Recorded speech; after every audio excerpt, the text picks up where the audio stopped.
guys, today is going to be a relatively short one compared to last time, but today there is a shorter chapter or passage or whatever you call it. So without further ado, let's get into 5.13, which basically talks about what Confucius is willing to teach versus what he isn't. And yeah, let's get started. 5.13, Zigong said, one can get to learn about the master's accomplishments in literature and the cultural tradition, but not his views on human nature and the way of heaven. So,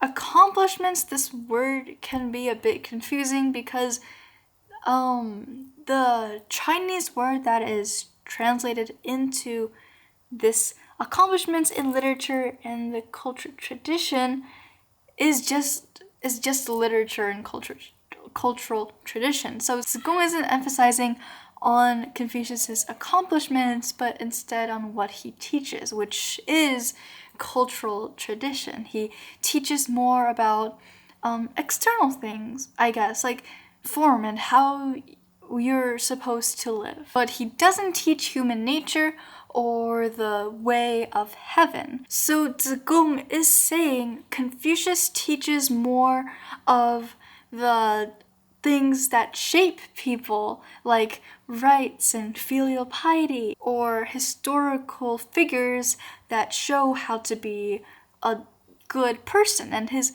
whole teachings are based on how to be a good person in this current life. And so he isn't really focused too much on what happens after death, or are people naturally good or naturally evil, which are both things that arguably Western philosophies usually talk more about. And there are a couple reasons why he would just not teach a lot or just not open up a lot about this human nature and heaven's way. And the first thing is because kind of like a ladder step learning process. So for example, if you've ever played sports, then the coach would start at the basics. And then once you've gained a certain set of skills, then they'll know that you can move on to more complicated things. Or just you have to get the basics down, whether that's sports or even things like math or anything else really. So you have to get the basics down, and then once you move on into more complicated stuff, then these complicated questions will get their own answers as you grow.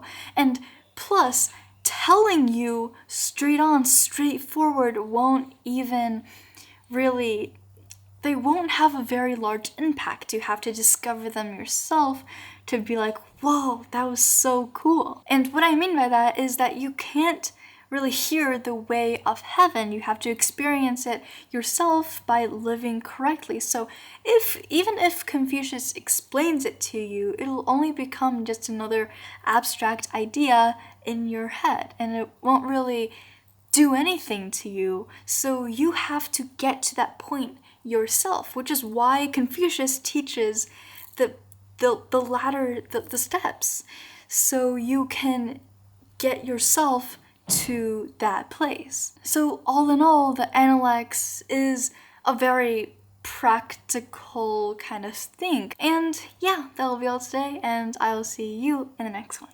Bye!